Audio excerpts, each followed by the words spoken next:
Welcome back to Studio F, where on Fast Times Willy B, we'll be reviewing The Exorcism. Gentlemen, let's broaden our minds. Russell!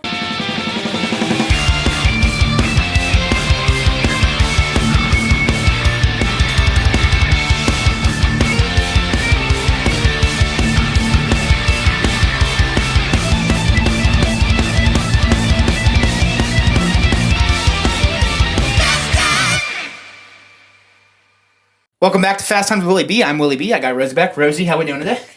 Good.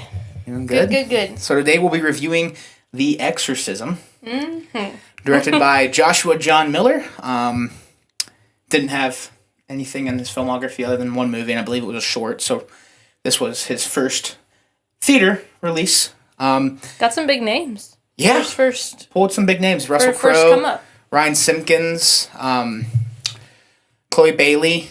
And, you know, Ryan Simpkins and Chloe Bailey, obviously, if you watch a lot of movies, you know who they are, but more well-known are their siblings. Yeah. And then Adam Goldberg, as a Dazed and Confused fan. Always good seeing him Yeah. in anything. But Russell Crowe, obviously, the marquee name in this movie. Of course. And he's playing, for the second time in 2 years, the role of performing an exorcism. Yeah. He must like it. But this one obviously a little different because he's playing the role within a movie. Mm-hmm. Which, you know, it's always fun when you get a movie inside of a movie. Yeah. But we'll hop into the good. Unfortunately for me, there's not a lot, but I did love the opening to this movie. Mm-hmm. This movie opened with the first guy that's casted to be the priest, kind of going over his lines, walking through the house. And, you know, they're working on this movie called The Georgetown Project, which obviously pays homage to the original Exorcist because it took place in Georgetown. Right. So you kind of get this feel that this is a sequel to that movie that they're making in this movie. And, you know, the haunting starts happening while he's practicing, leads to his death, and that opens the door for Russell Crowe's character to get the role. Right. The opening, you know, kind of scary, set it up really well. The music was good. I was hooked. Yeah. I would agree with that. Kind of fell off from there. But other things I liked, I thought, you know, Russell Crowe and Simpkins both turned in good performances. Obviously, I think the writing held them back a little bit. But I thought they both, with what they were working with, did a good job. Yeah, I would agree. I thought the premise was cool. Again, you know, this opening scene had me hooked.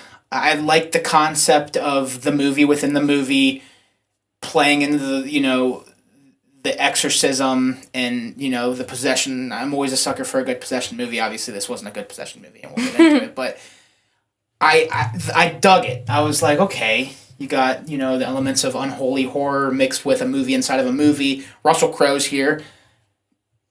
It could have been a lot better. Of things that could have, you know, put together a different way, been really Much good. better. I would agree, yeah. And then I like the set design. I like the set design a lot. I liked, you know, when they're on set and you see the shell of a house. And yeah, that was really cool. It looked like a dollhouse Yeah. at first. That's what I thought it was, and I was like really confused. But I was like, oh, Yeah. I And get then it. the I got it. where the possession happened, like The where cold room. Yeah, it's kind of off on its own, which was cool. The apartment was scary. It had like an eerie Yeah. feel to it, but With the stairs and everything that came with it and the way it was set up and the rooms. And I thought the set design was really good. yeah, I would agree. That's about it for the good for me. Yeah. I liked the background of when Lee came home. So how she's like kicked out of school basically? Yeah, I Okay. like that because like it's kind of a full circle because that's how they like him having the possession kind of leads them back into each other's arms, I guess. I would because- say the base of the characters was good. yeah, the The writing development would not fall in the good though. the writing definitely helped or hurt. Didn't Yeah. Yes, but I think what they were given, I suppose they. Yeah, the Did the backgrounds. best they could. The backgrounds were good. You know, they were a little tropey. You got the dad that is dealing with death and is grieving with alcoholism and addiction, and you got the daughter who was never really raised by her dad because of that, lost her mother, so she's angsty, gets kicked out of school. That kind of rekindles their relationship. Yeah. Tropey, done well, decently. but the development is where it definitely takes a hit. Yeah. The base, I would say the base of the characters was solid. But I can't put the overall character development and everything in the good. Yeah, definitely not. Is there anything else you have for the good before we kind of thrash this? Not thrash it, but just talk about what we didn't like. I don't think so. So we'll hop to the trying to think really hard. Yeah, we'll hop to the meh. I think it was. I don't know. Everything after the first act really slowed down. Was really uninteresting. I'd almost put the story here. It just felt pointless, and I said that in my out of theater reaction. It didn't feel like the movie. Beyond him being in this role and being possessed, there wasn't. I don't know. It felt like a few times the same thing went on. Yeah. Like he would go in, do the movie. Yeah. And then it wouldn't go well. And then we would cut and they'd be back home. And then he would, he's obviously possessed. So then he would go into I don't even know what you would call it. He would have a moment. Yeah. And then something crazy would happen. And then they would cut back. And they'd be back shooting the movie. Yeah. And so I think if we used that time to do other things, it probably would have been better. But yeah. I also put the pacing in the meh. It wasn't. Yeah, that goes along with pacing, I think. Yeah, for sure. After that first act, it just really, really slows down. For a 90-minute movie, it feels long. Yeah.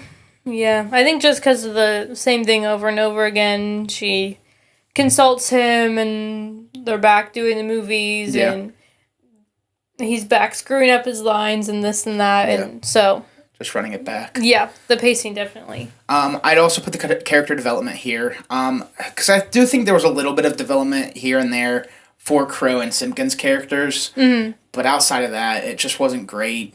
But I wouldn't say it's bad either, so I'd put that in the meh development of the characters. Yeah. And that's basically it for me for the meh. The main thing I'd put in the meh is just basically the entire movie. It's just kind of, once that first act ends, you're kind of hooked, and then it falls off a cliff. Yeah.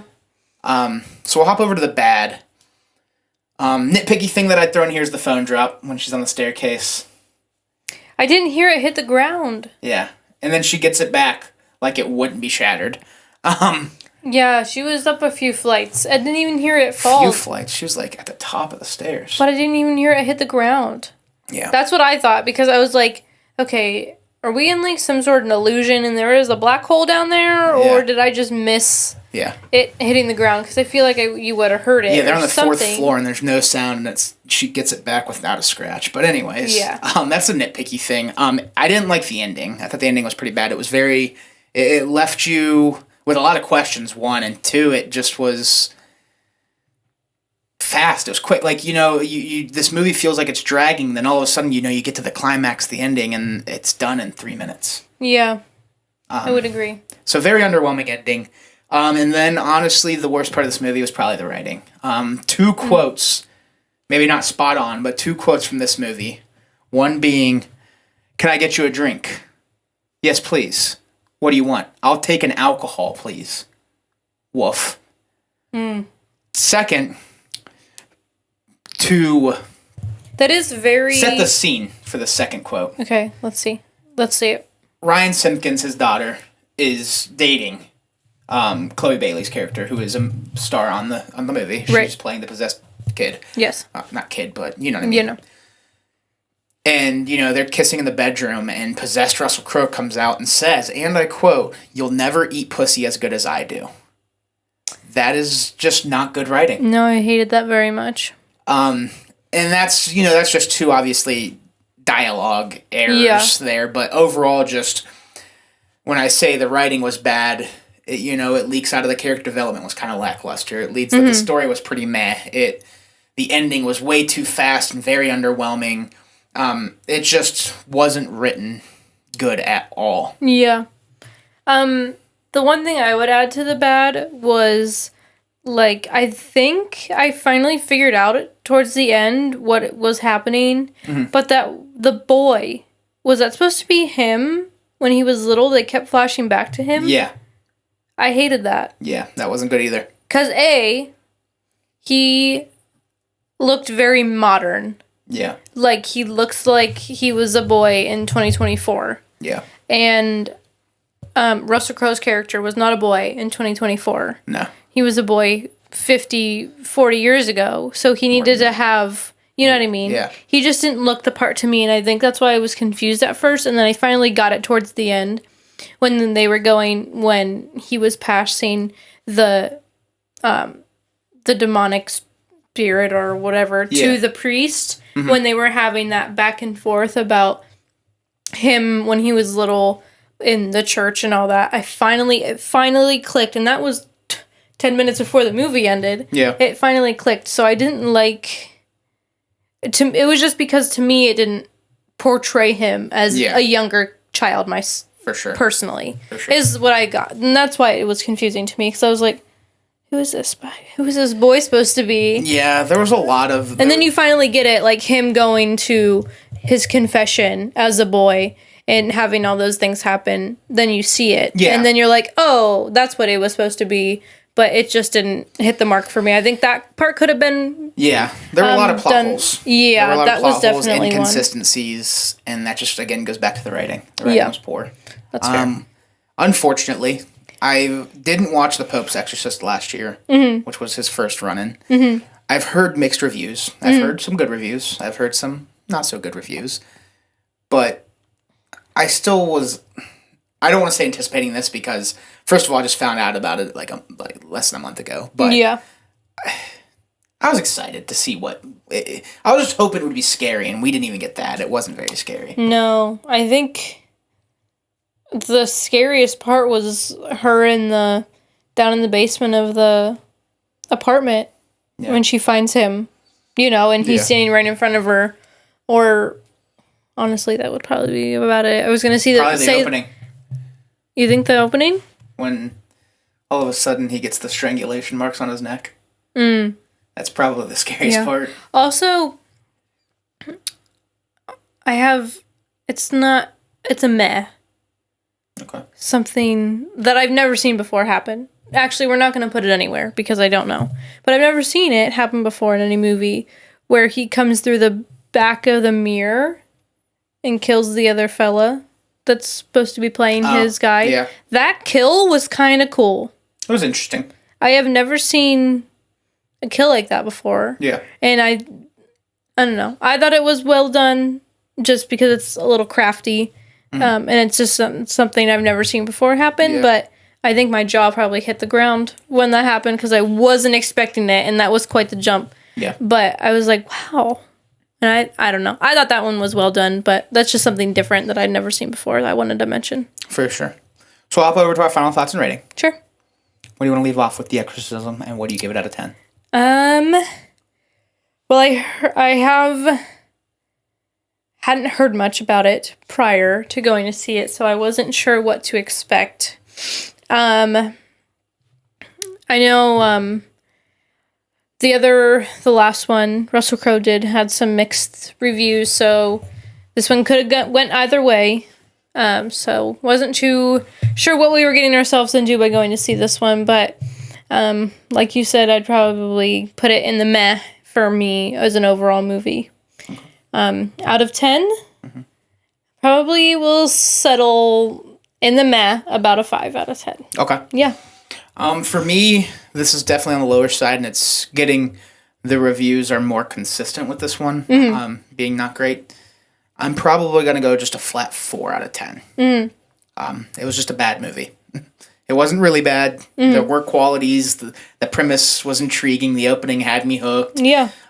Crowe and Simpkins, with what they got, did great things. Good things. I shouldn't say great. Set design was awesome, but there was a lot that went wrong with the writing of this film. And I think it could have been a good film. Right. It just... I don't know. I don't know if Russell Crowe in the Exorcism role is the route to go. Yeah. I don't know. We'll see what the reviews on this one land once it's out of theaters. But it just also seemed like a movie that we didn't really need. Like, we have... You know what I mean? Like, we have a lot of unholy movies, so at this point it would take a lot to kind of change the recipe and make a unique unholy film. Yeah. It just felt very tropey, copy and paste, and just not done well. Yeah, I was hoping to have something different since it is kind of different with the movie inside of a movie. Yeah. Situation. We could have got something different than the usual unholy, for sure, exorcist demon background, I suppose. So yeah, it had